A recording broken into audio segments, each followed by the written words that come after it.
Mon gendre m'a regardé depuis l'autre bout de ma table à manger, a souri de cette façon qu'il a toujours quand il a déjà gagné quelque chose, et m'a annoncé qu'il avait trouvé un endroit merveilleux pour que j'y passe mes dernières années. Il avait une brochure. Il avait un plan des locaux. Il avait déjà parlé à la coordinatrice des admissions. Ma fille était assise à côté de lui et hochait la tête comme si c'était la chose la plus raisonnable qu'on ait jamais dite. Je m'appelle Bernard Dupont. J'ai 65 ans. Je cours 10 kilomètres chaque matin sur le même chemin de terre où j'ai appris à ma fille à faire du vélo, et je peux encore fendre du bois pendant 2 heures d'affilée sans avoir besoin de m'asseoir. Ce que mon gendre ne savait pas, ce qu'aucun des deux ne savait, c'est que ça faisait 8 mois que je voyais ce moment arriver. Je l'avais vu venir de la même façon qu'un homme observe une tempête se former au large de l'océan Atlantique, patient, silencieux, sachant pertinemment ce que cela signifie. Ce qu'il ne savait pas non plus, c'est que je possédais 31 jardineries à travers 4 régions du sud de la France, une pépinière de gros qui approvisionnait la moitié des Leroy Merlin, Castorama et Truffaut de la moitié sud du pays. Et 3 hectares de terrain situés exactement entre son projet immobilier au point mort et l'accès à la route départementale dont il avait besoin pour le concrétiser. J'avais vendu ce terrain 4 jours avant ce dîner. Une transaction payée comptant. L'acheteur était un homme qu'Arnaud avait essayé d'évincer d'un contrat immobilier sur le bassin d'Arcachon 2 ans plus tôt. Je n'ai rien dit de tout ça. Je lui ai simplement répondu que j'y réfléchirais. Puis je me suis excusé pour aller me chercher un autre café. La plupart des gens qui me rencontrent voient exactement ce que mon gendre a décidé de voir la première fois qu'il m'a serré la main à l'anniversaire de Camille il y a 6 ans, un homme en pantalon de travail la fond avec de la terre sous les ongles. Qui conduit un Peugeot Partner de 2001 avec un rétroviseur fêlé, et qui continue d'appeler la quincaillerie du coin par son ancien nom même si elle a changé 2 fois de propriétaire. Je fais pousser des tomates dans des carrés potagers derrière la maison, et je garde mes sachets de graines anciennes dans une vieille boîte de chicorée Leroux sur l'étagère, tout comme le faisait mon père. Je fais mes courses à la même coopérative agricole depuis que j'ai 30 ans, et je paie encore la plupart des choses en liquide parce que Catherine, ma femme, croyait que l'argent liquide obligeait à rester honnête sur ce qu'on pouvait réellement s'offrir. Catherine est décédée il y a 5 ans. Un cancer des ovaires. 14 mois se sont écoulés entre le diagnostic et la fin. Elle m'a fait promettre 2 choses dans ces dernières semaines. Premièrement, de garder la terre. Deuxièmement, de laisser notre fille trouver sa propre voie sans que je déblaye chaque obstacle devant elle. Catherine était plus intelligente que nous deux réunis, et elle avait remarqué quelque chose dans la façon dont Camille regardait Maxime qui l'inquiétait. Mon gendre s'appelle Maxime Laurent, il a 35 ans, un master d'HEC, il est promoteur en immobilier d'entreprise et conduit un Range Rover noir en leasing parce qu'il dit que posséder des actifs qui se déprécient est une mauvaise stratégie financière. Il a des opinions très arrêtées sur le vin, sur les quartiers, sur les restaurants qui valent le détour et sur ceux qui en disent long et de manière peu flatteuse sur les gens qui y mangent. À Noël, il y a 2 ans, il a qualifié ma cuisine de rustique sur un ton qui n'avait rien d'un compliment. Au tout début de leur relation, il m'avait demandé ce que je faisais avant ma retraite, et quand j'ai répondu que je travaillais dans les espaces verts et l'horticulture. Il a hoché la tête de cette façon qu'ont les gens quand ils vous ont déjà rangé dans la case qu'ils avaient préparée avant même que vous ne parliez. Ma fille Camille a 31 ans. Elle a les yeux de sa mère et le rire de sa mère, et jusqu'à ces dernières années, elle avait aussi l'instinct de sa mère pour reconnaître quand quelqu'un jouait un rôle au lieu d'être authentique. Elle était institutrice quand elle a rencontré Maxime. Aujourd'hui, elle gère les réseaux sociaux de son entreprise à lui et siège à 2 conseils d'administration d'associations où il l'a fait entrer parce que ses relations lui étaient utiles. Elle riait toujours comme Catherine. Elle ne riait juste plus aussi souvent. Les problèmes ont commencé à s'accumuler au printemps dernier. Camille m'a appelé un mardi soir pour me demander si j'avais réfléchi à mes projets à long terme. Je lui ai répondu que je comptais continuer à faire exactement ce que je faisais. Elle m'a dit que Maxime avait discuté avec un conseiller en gestion de patrimoine et qu'il craignait que je n'ai pas une épargne retraite adéquate. Je lui ai dit que j'appréciais son inquiétude et j'ai changé de sujet pour parler de la saison de football de son neveu. Elle a laissé couler. Puis, en juin, Maxime m'a envoyé un email. Il appelait ça une conversation préliminaire sur la planification successorale. En pièce jointe, il y avait un document de 2 pages intitulé « Cadre de coordination des actifs familiaux ». Ce que cela décrivait en réalité, c'était un processus par lequel ma propriété, plus précisément ma maison et les 3 hectares situés derrière, seraient transférés dans une SCI familiale dont Maxime serait le gérant. Je conserverai un droit d'usage viager de la résidence principale, avec des clauses de relogement optionnelles disponibles à tout moment. Ces clauses optionnelles incluaient une liste de résidences seniors haut de gamme dans la région de Bordeaux, avec des tarifs mensuels allant de 2 800 à 4 400 €. J'ai imprimé le document, je l'ai plié et je l'ai rangé dans le même classeur où je conserve 30 ans d'archives de la société Pépinière Dupont SAS. Ensuite, j'ai appelé mon avocate.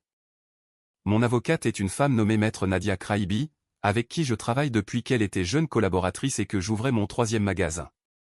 Elle a décroché à la première sonnerie parce qu'elle sait que je n'appelle pas pour bavarder. Je lui ai décrit le contenu du document. Elle est restée silencieuse un instant, puis elle a dit « Bernard, comment voulez-vous que ça se termine ?» Je lui ai dit. Elle m'a répondu que tout serait prêt dans les 72 heures. Le dîner était l'idée de Camille, ce qui signifie que c'était l'idée de Maxime transmise par Camille. Le rôti du dimanche, chez moi, le tout présenté comme des retrouvailles familiales. Mon gendre est arrivé vêtu d'une veste en lin un mois de septembre en Gironde, ce qui m'a dit tout ce que j'avais besoin de savoir sur la façon dont il envisageait le déroulement de la soirée. Il voulait avoir l'air de l'homme qui prend les décisions pour la famille.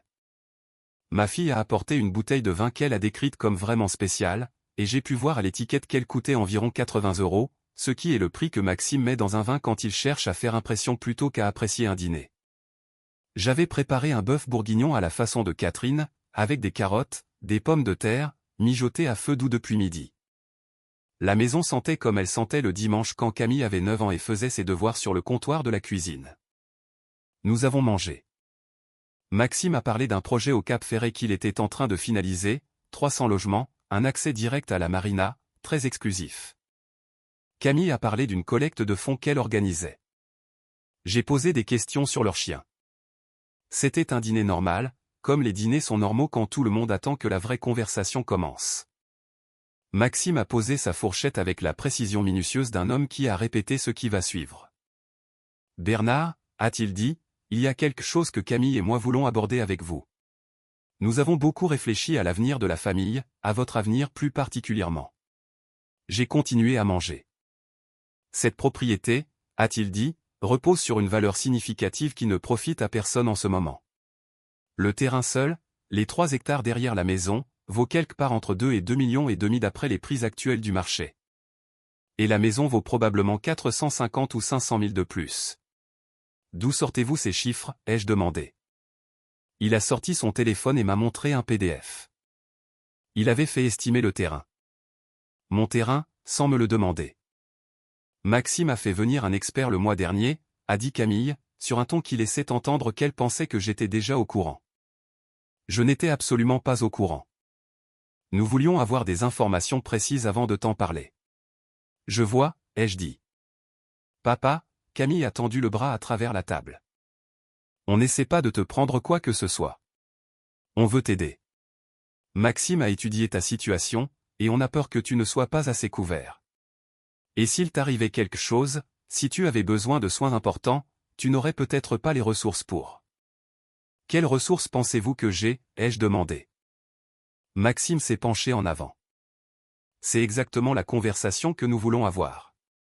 D'après ce que nous savons de votre parcours professionnel, et les structures de retraite typiques pour quelqu'un dans l'artisanat et le travail manuel, comme la MSA. Vous touchez probablement autour de 1 200 à 1 500 € par mois de retraite et ce que vous avez pu mettre de côté, ce qui est très bien, Bernard, il n'y a aucun jugement ici, mais ça veut dire que cette propriété représente essentiellement la totalité de votre patrimoine, et elle reste là, inactive. Pendant que vous savez. Pendant que je quoi. Il a souri prudemment. Pendant que vous vieillissez et que vous ferez face à des besoins de santé accrus tôt ou tard. Nous voulons être proactifs. Ma fille a ouvert son sac et en a sorti une brochure. Des couleurs vives, une photo d'un homme aux cheveux blancs en gilet de laine qui s'occupe d'un petit carré potager. Les pins bleus, a-t-elle dit. C'est à Bordeaux, à 15 minutes de chez nous. L'entreprise de Maxime a d'ailleurs fait le conseil en aménagement pour la structure d'origine, donc il connaît personnellement l'équipe de direction. Papa, c'est magnifique. Ils ont un atelier. Tu pourrais continuer à faire de la menuiserie. J'ai regardé la brochure un instant. J'ai regardé la photo de l'homme aux cheveux blancs en gilet qui s'occupait de son petit carré potager. Je fais pousser 1000 mètres carrés de tomates anciennes dans ma pépinière principale du Lot-et-Garonne. Et la maison, ai-je dit. Que arrive-t-il à la maison si je déménage au Pin Bleu? Maxime était prêt pour ça. C'est la partie élégante du montage que nous avons préparé. La propriété est transférée dans la SCI familiale. Nous prenons en charge tout l'entretien, les impôts fonciers, l'assurance. Vous recevez une distribution mensuelle basée sur la valeur de l'actif. Un revenu confortable, aucun mal de tête, et vous savez que la propriété reste dans la famille avec vous en tant qu'associé, pendant que je gère toute la complexité opérationnelle en tant que gérant. Oui, Bernard, vous n'auriez plus à penser à rien de tout ça. J'ai hoché lentement la tête. Et les 3 hectares derrière la maison? Qu'est-ce que la SCI en fait? Maxime a jeté un coup d'œil à Camille, juste assez bref pour me révéler la vérité. Il y a des opportunités de développement adjacentes à cette parcelle qui bénéficierait grandement d'une propriété consolidée. Je suis en discussion avec la région pour un couloir à usage mixte. Bernard, ce terrain pourrait tripler de valeur d'ici 5 ans avec la bonne gestion. Et pour l'instant, il est juste là à faire pousser des mauvaises herbes. Il ne faisait pas pousser des mauvaises herbes. J'avais une parcelle de pin maritime là derrière que j'entretenais depuis 12 ans. J'y gérais une petite zone de test pour 3 variétés expérimentales que mon chef de culture à Périgueux développait. Je marchais sur ces 3 hectares tous les soirs d'été. Mais surtout, le projet de couloir à usage mixte de Maxime, celui pour lequel il démarchait des investisseurs depuis 14 mois, nécessitait l'approbation du département pour un point d'accès à la route départementale qui traverserait directement la limite sud de ma propriété. Sans cet accès, son projet n'avait aucune connexion routière viable. Le département avait déjà rejeté 2 fois sa demande de tracé alternatif. Mais 3 hectares n'étaient pas une opportunité pour la SCI. Ils étaient la seule chose qui séparait le projet de Maxime de l'effondrement total. J'avais vendu ces 3 hectares le mercredi précédent à un promoteur nommé Arnaud de Villiers, qui essayait de les acheter depuis 2 ans. Je l'avais repoussé 2 fois parce que j'aimais mes pins. Je l'avais appelé le lundi après avoir reçu le document de Maxime en juin. Arnaud était ravi de m'entendre. Nous avons signé en 72 heures parce qu'Arnaud était prêt depuis 2 ans. Arnaud de Villiers était ce même homme que Maxime avait gelé sur un projet immobilier sur le bassin d'Arcachon en 2022 en déposant une plainte pour nuisance auprès de la mairie, dont tout le monde dans le milieu savait qu'elle était fabriquée de toutes pièces. Arnaud n'avait pas oublié. « Je veux vous demander quelque chose », ai-je dit à mon gendre. Votre projet au Cap Ferret, le fameux couloir à usage mixte, comment ça avance pour l'accès routier? L'expression de Maxime n'a pas bougé. Il était bon. Nous réglons quelques détails logistiques avec la mairie. Ça va se résoudre. Le point d'accès sud, la connexion avec la départementale 936, c'est bien ça le problème, n'est-ce pas, Maxime? Sa voix était toujours patiente, mais quelque chose derrière ses yeux a changé. Restons concentrés sur votre situation. J'essaie de comprendre la vôtre, ai-je répondu. Parce que je veux m'assurer d'avoir une vision d'ensemble avant que nous discutions de ce qui va arriver à ma propriété. Camille nous a regardés à tour de rôle. Papa, de quoi tu parles? Je pose des questions sur le projet dans lequel les investisseurs de Maxime ont mis 11 millions d'euros. Celui qui a besoin d'un accès routier passant par la parcelle sud. Ma parcelle sud. La pièce est devenue très silencieuse. Comment êtes-vous au courant de ça, a dit Maxime. Sa voix patiente avait disparu. Je suis au courant parce qu'Arnaud de Villiers m'a appelé il y a 2 ans quand vous avez déposé cette fausse plainte contre lui au bassin d'Arcachon pour me demander si j'avais déjà eu des problèmes avec vous. Ce n'était pas encore le cas. Je lui ai dit que je garderais son numéro. J'ai posé ma fourchette. Je l'ai rappelé en juin. Maxime s'est levé. Pas complètement, juste à moitié, comme si son corps avait décidé de bouger avant que son esprit ne comprenne. Qu'est-ce que vous avez fait? J'ai vendu les 3 hectares au sud. La transaction a été conclue mercredi. Arnaud de Villiers est le nouveau propriétaire. Je crois savoir qu'il a déjà soumis une proposition d'aménagement alternative à la mairie qui utiliserait cet accès routier pour un projet concurrent. Et regardez mon gendre. Il m'a dit qu'il avait 3 de vos investisseurs actuels qui prenaient un café avec son équipe la semaine prochaine. Ma fille a posé ses mains à plat sur la table. Papa, ce n'est pas tu n'as pas pu. Elle s'est tournée vers Maxime. De quoi est-ce qu'il parle? De quoi est-ce qu'il parle, Maxime, a dit Camille. La voix de Maxime était à nouveau sous contrôle, mais à peine. C'est un malentendu. Bernard, je ne sais pas ce que De Villiers vous a raconté, mais il a la réputation de... Maxime, arrête. Camille le regardait d'une façon dont je ne l'avais jamais vu le regarder auparavant, pas en colère. Quelque chose de plus silencieux que la colère. Une prise de conscience. Avais-tu besoin du terrain de papa pour ton projet? Le savais-tu quand on a monté ce plan familial? Mon gendre a eu le bon sens de ne pas répondre directement à cela. J'ai sorti mon téléphone. J'utilise toujours un téléphone à clapet pour les appels, mais j'ai une tablette séparée que je garde pour les affaires. Je l'ai posée sur la table, j'ai ouvert le tableau de bord de gestion de Pépinière Dupont SAS, les 31 sites sur la carte du sud de la France, les chiffres d'affaires, le nombre de points de vente, la colonne des contrats de gros. J'ai travaillé dans l'horticulture, ai-je dit. Ça, c'est vrai. J'ai ouvert une seule jardinerie à Périgueux en 1994 avec un prêt de 40 000 € et un terrain de 2000 mètres carrés. En 2003, j'avais 7 emplacements. J'ai vendu cette première entreprise pour 3,2 millions d'euros et j'ai utilisé les bénéfices pour fonder le groupe Pépinière Dupont. J'ai tourné la tablette vers eux. Nous exploitons actuellement 31 jardineries au détail et une division de gros qui distribue nos produits à Leroy Merlin, Castorama et 17 chaînes régionales. Lors du dernier exercice, le chiffre d'affaires total dépassait les 48 millions d'euros. Camille a émis un son que je n'essaierai pas de décrire. La maison, ai-je continué, je l'ai payée comptant en 2004. Pas de crédit. La taxe foncière est de 4 400 € par an, que je paie sans même y penser. Je n'ai pas une petite retraite de misère parce que je n'ai jamais été un simple employé. J'ai un plan d'épargne retraite bien garni, une valorisation d'entreprise d'environ 45 millions d'euros, et un compte titre au Crédit Agricole que je ne vérifie pas plus de 2 fois par mois parce que ça me rend nerveux. Maxime s'est rassis.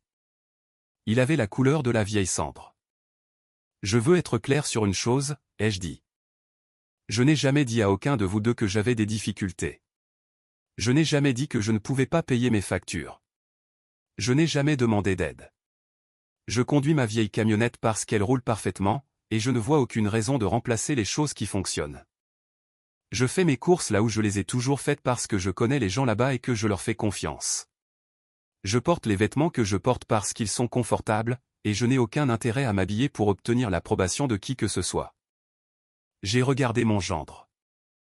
Vous m'avez regardé et vous avez décidé que vous connaissiez ma situation financière.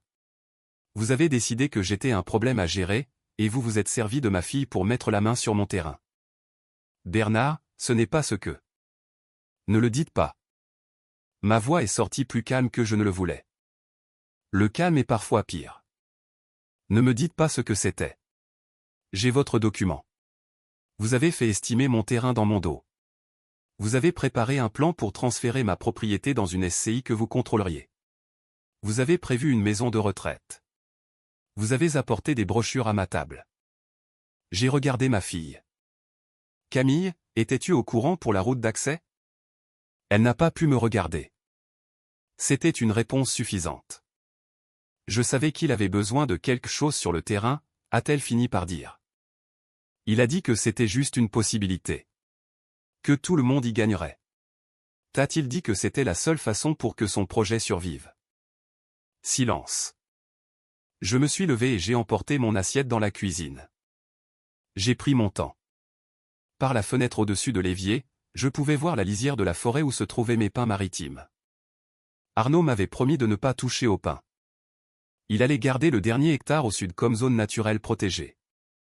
Je l'ai cru parce que, contrairement à d'autres personnes, Arnaud de Villiers ne m'avait jamais donné de raison de ne pas le faire. Quand je suis revenu à la table, Maxime était sur son téléphone, en train d'envoyer probablement un SMS à son avocat. Camille était assise, les mains sur les genoux, regardant le centre de table comme s'il contenait les instructions sur ce qu'il fallait faire ensuite. « Je veux te raconter quelque chose à propos de ton grand-père », ai-je dit à Camille. Elle a levé les yeux. Ton grand-père Marcel a travaillé à l'usine comme tourneur-fraiseur pendant 31 ans. Il gagnait sa vie correctement, mais ce n'était pas non plus un salaire exceptionnel. Il portait les 3 mêmes pantalons de travail en rotation, et il achetait ses chaussures chez Gémeaux. Quand il est mort, il a laissé à ta grand-mère 300 000 € d'économie et une maison entièrement payée, parce qu'il a passé toute sa vie d'adulte à s'assurer que s'il lui arrivait quelque chose, elle irait bien. Je me suis assis. J'ai observé cet homme, et j'ai décidé que l'argent servait à la sécurité et à la liberté, pas à la représentation. J'ai décidé que je construirais quelque chose de vrai, que je vivrais simplement à l'intérieur. Et que je ne m'excuserai jamais pour aucun de ces deux choix. Mon gendre a levé les yeux de son téléphone.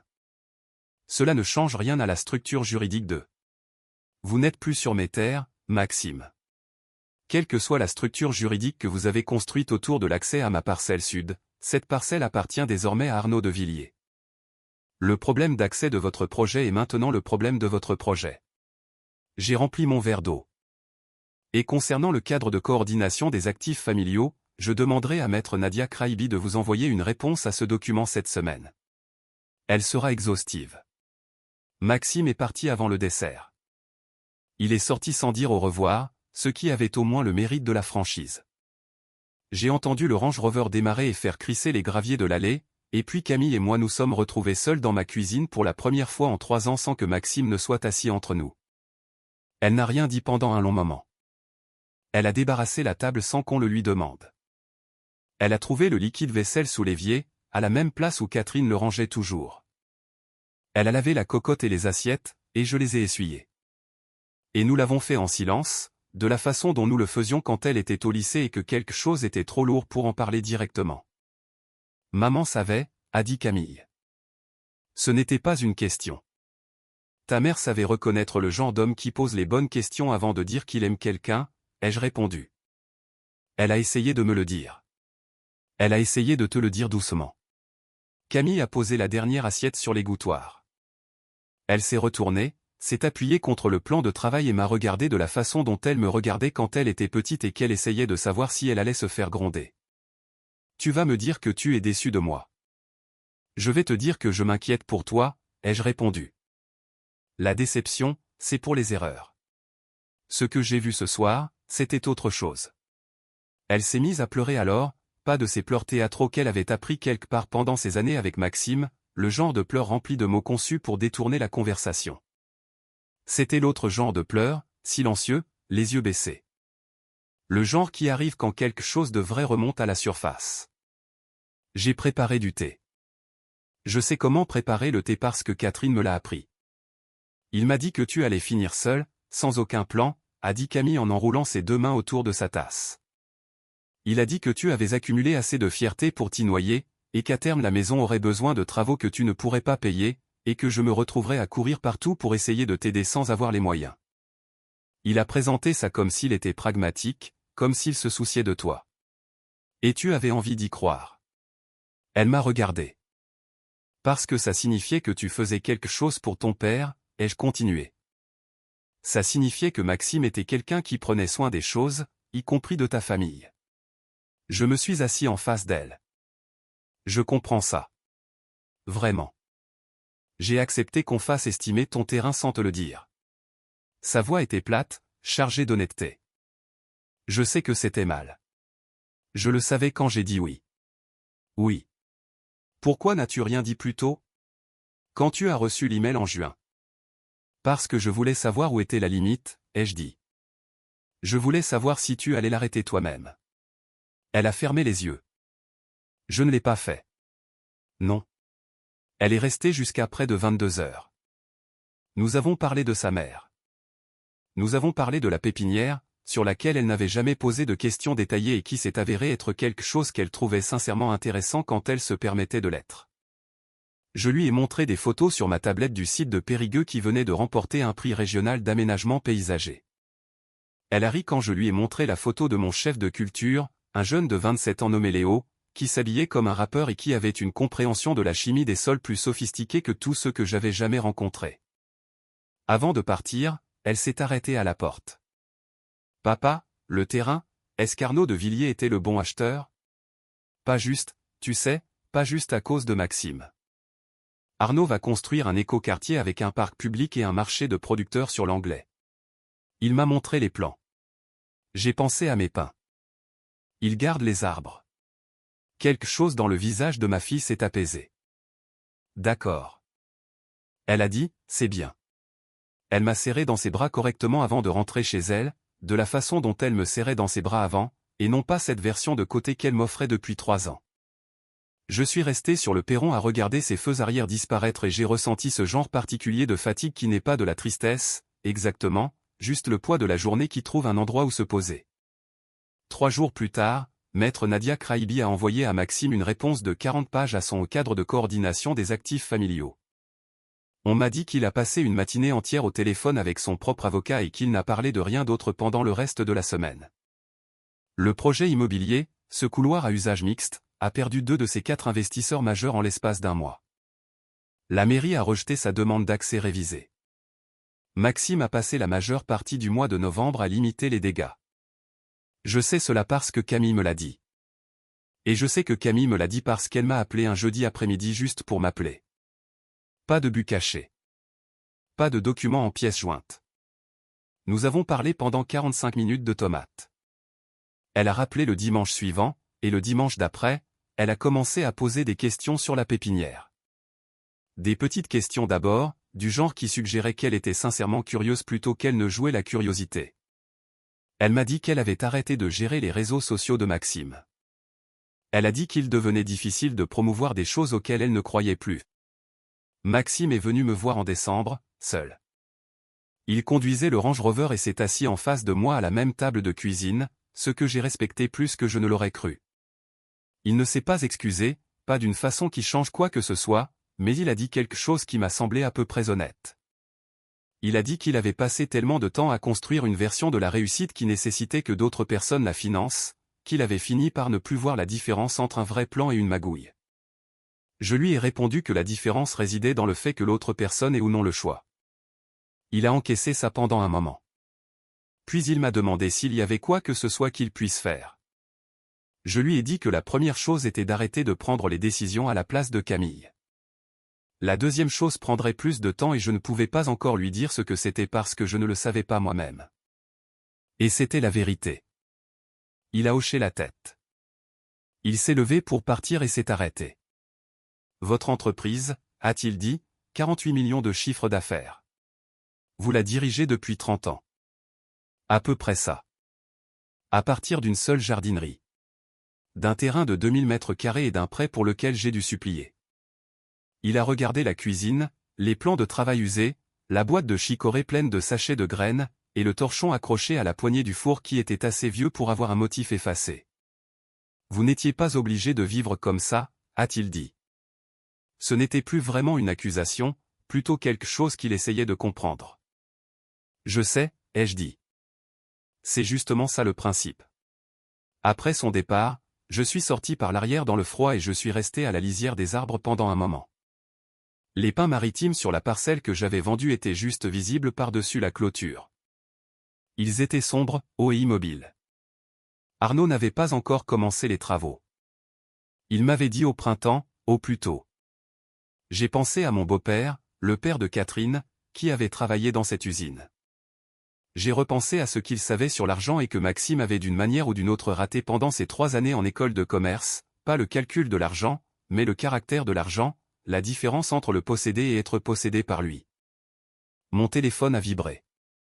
Un texto de mon chef de culture, Léo. L'une des variétés expérimentales avait montré une résistance prometteuse au mildiou lors des derniers tests. Il m'avait envoyé 3 photos, une ligne de chiffres, puis une série de points d'exclamation qui m'ont fait sourire dans le noir. Je lui ai répondu. Je lui ai demandé de lancer la 2e série de tests en janvier et de me faire un rapport avant la fin du mois. Puis j'ai mis le téléphone dans ma poche et je suis resté là encore un moment, avec le froid, les pins et le bruit du vide absolu, qui est l'une de ces choses que j'ai toujours payées sans que personne ne le sache et qui a toujours valu chaque centime.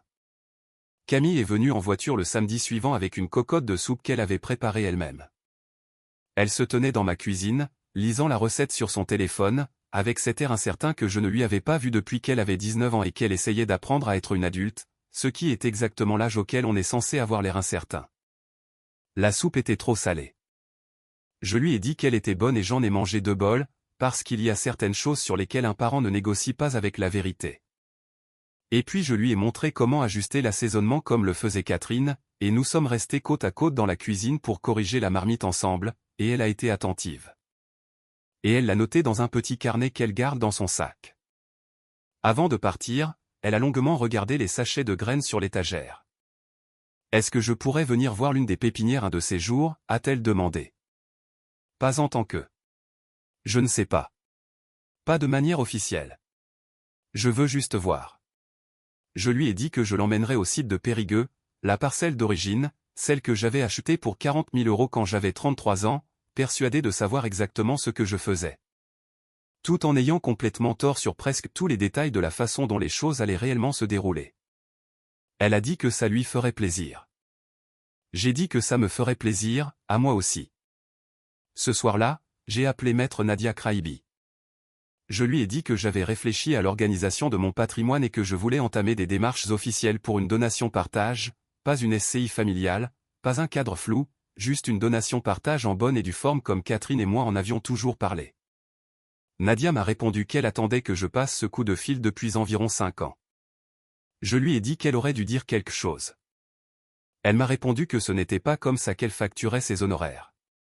J'ai raccroché, je me suis assis sur la terrasse arrière dans l'obscurité, j'ai regardé la lisière des arbres et j'ai pensé que parfois, la chose la plus chère que vous puissiez donner à quelqu'un, ce n'est pas de l'argent, des terres ou une opportunité. Parfois, la chose la plus chère, c'est votre patience, restez immobile, laissez quelqu'un découvrir par lui-même ce qui est réel. Attendre le moment où il est prêt à vous regarder dans les yeux et à arrêter de faire semblant de connaître déjà la réponse à une question qu'il n'a jamais pensé à poser. J'avais attendu 65 ans pour comprendre ça clairement. Les pins étaient toujours là. Le froid était doux, il venait du nord et sentait le feu de bois de quelque part plus bas sur la route. Mon café refroidissait. Je ne suis pas encore rentré.